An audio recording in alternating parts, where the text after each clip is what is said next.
guys, magandang hapon sa lahat. Dito ako, ayan dito kami ni tatay sa garden. Sap-sap mga kalakad. Ayan mga kalakad, yan naman, hinawakan na naman sa ngayon, ang videographer ko ay ang aking grandson, ako. Ayan nga, at siya ang, sa nasabi ko na noon, siya ay yung mga video kong unang-una siguro, kung hindi ako nagkamali mga kalakad, wala pa siguro mga 100 subscriber. So yan, siya na ang naghawak at yan ang aking videographer. Dahil bakasyon ngayon, ito pumunta dito sa amin sa Davao. At ito,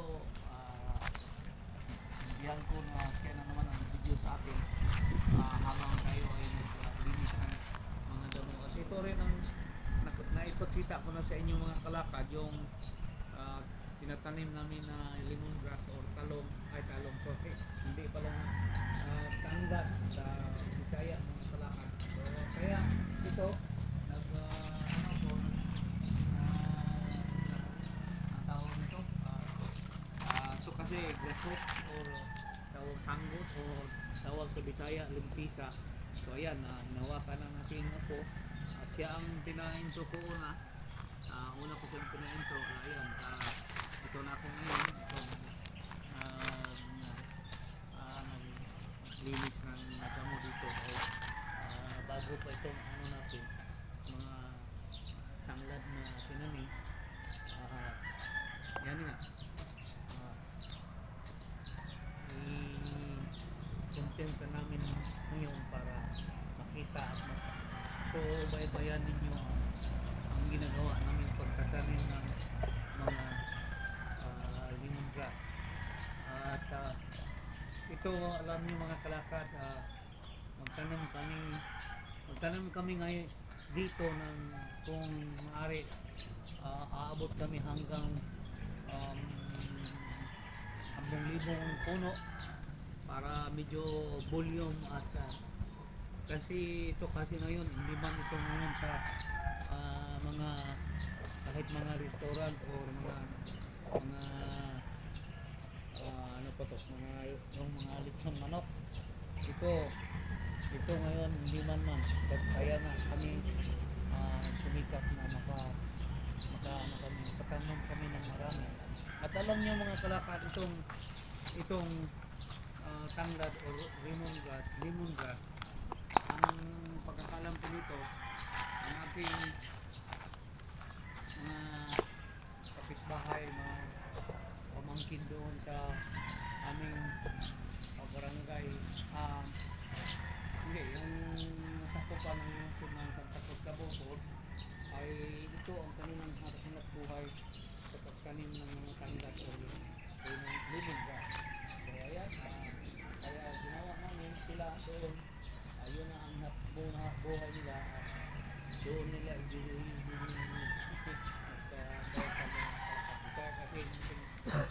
kasi pinipilit na natin na magsalita ng Tagalog para benepisyo naman sa mga taga-Maynila, taga-Cotabato, taga-Lanao. Dahil ang kanilang mga salita ay ano yun, mga kalakad, mga Tagalog ang gamit nilang mga salita. So ayan, ito medyo tanungin natin ang ating grandson na naghawak sa camera. Radio, okay lang ang kuha na to? Okay lang tay. Lapit-lapit ng kunti para klaro ang mukha natin dyan. Okay, wait lang. Balik ka naman pagka makalapit ka sa akin. Ayun, gusto kong maklaro ang ating kuha. Ito, naka-sleeveless. Ay, naku, yan lang naman. Naka-sleeveless lang tayo mga kalakad dahil nga sobrang init ngayon. Ang init talaga. Talagang ang heat index, hindi ko lang alam, pero sa oras na ito siguro kung hindi ito nagkamali, mga alas ano na to ngayon, mga alas 4 na ba? Oh. Alas 3 tay. Alas 3, ayan, 3 o'clock, pero mainit pa rin. Pero may kunting malamig ng simoy ng hangin na bandang ito kasi napuntang alas 4 ng oras natin ngayon. At dito,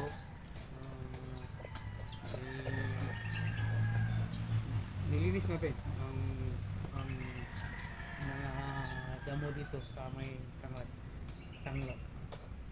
So ayan na, at lilipat tayo mamaya. Ito mga bago kasi itong tanim mga kalakad, oh. Ito mga bago pa to ba? Mga bago pa to. Yan na nga. Dito tayo umpisa. Lilipat tayo mamaya.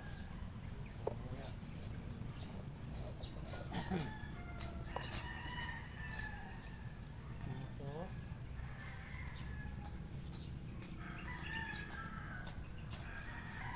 Sige, una na. Una na po.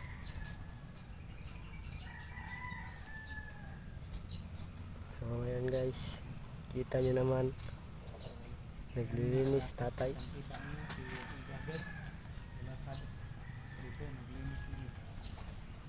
Naglilinis ang aking tatay. Tingin. Ito, may mga bago. Kailangan bili ka nito mga ating panganay. May dalang tubig yun. Para ano po yun, pandilig nito. Ito bago kasi itong linyang ito mga kalakad. Bago to. Kanina pa lang ito na itanim. Dahil kahapon nga, bandang gabi sa kahapon, umulan. Kaya sinasamantala namin na makatanim kami. Dahil nga, sinasabi ko kanina, ang goal namin ay magtanim ng hanggang 10,000, 10,000 ka puno para medyo may volume ba.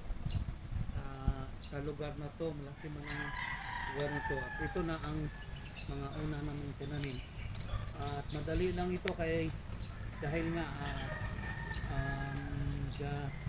gagamit kami ng fertilizer para sa pagdaling tumaba at madaling lalago o lumago mga kalakad. Itong ginawa din ng kalakad, parang practice ito sa mga kalakad dahil maraming mga vlogger dito na taga Davao, taga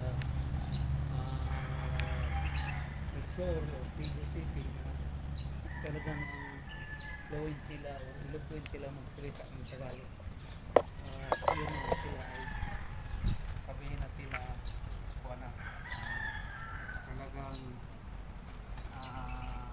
bihasa na o sanay sa pagsalita ng Tagalog. Nung una kasi alam nyo mga kalakad, akala ko sa kanila ay taga Maynila talaga, pero taga Davao lang pala at taga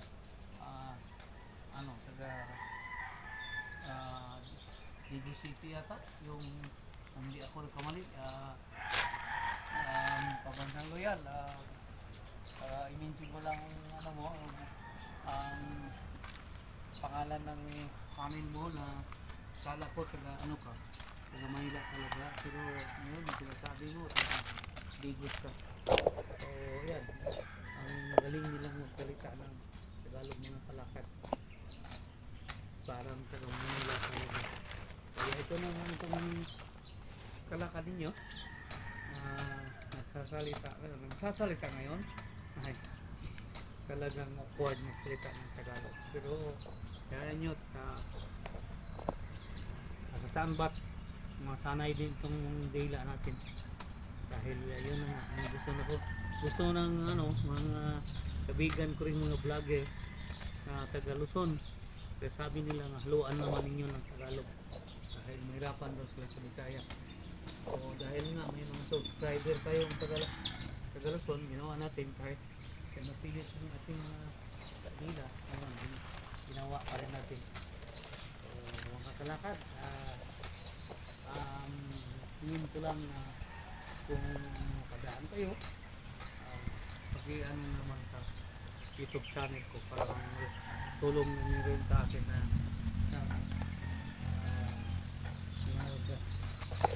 sikat na naging tulad ng ibang mga vlogger na sila ay guminhawa na sa kanilang matanggap na trabaho nila sa pagbablog. Kasi itong vlogging journey, hindi ito basta-basta ang buhay nito. Kita, i-open mo? Wala. Opera. Di ba yun?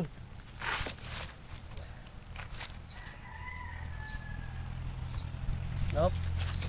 Ano naman, open na naman. 10 minutes, ha? Ako po at dito kasi sa likuan, sa bukas.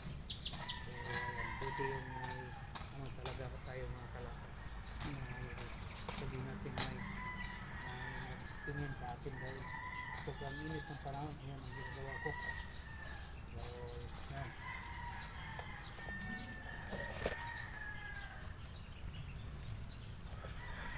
So, lipat na. Kasi na lang at lipat kami doon sa kabila. Dahil ayun, ngayon mga kalakad, may dumudo-mudo ng mga badang talim.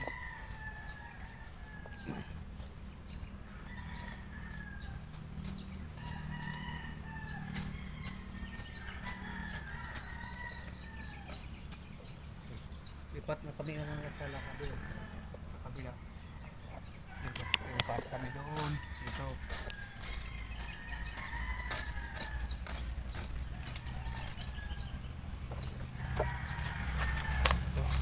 Dito pa.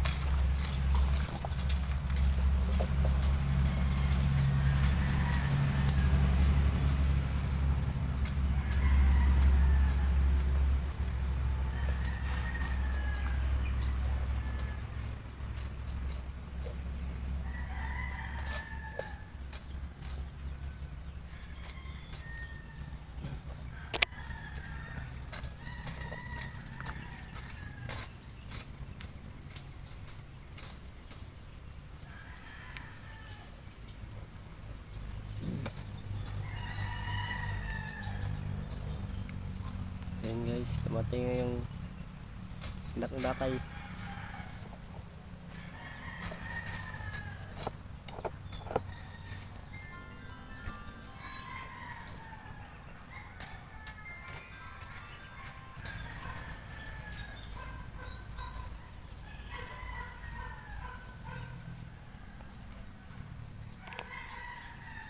Natulong mo bagong tanong na.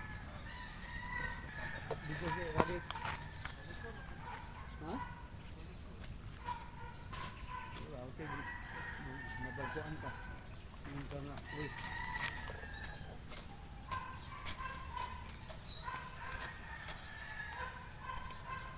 May pag-isa dito. Ha? Pumunta kami sa lingkod.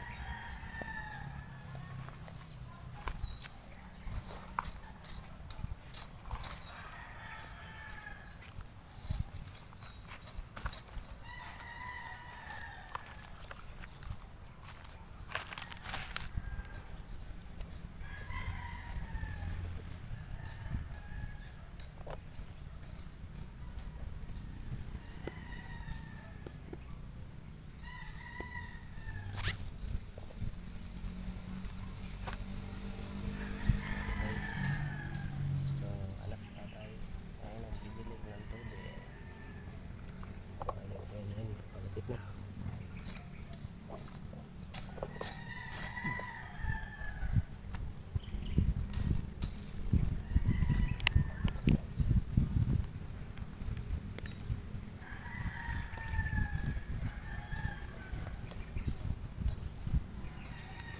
Guys, kita nyo guys, parang exercise na din to, double purpose, nagtatrabaho at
shout out na yung mga kalakad. Si Ginny Ratso, dumaan, ayan. Sama kanyang dalagitang anak. Ayan, yan, si Ginny. Pakipokus daw.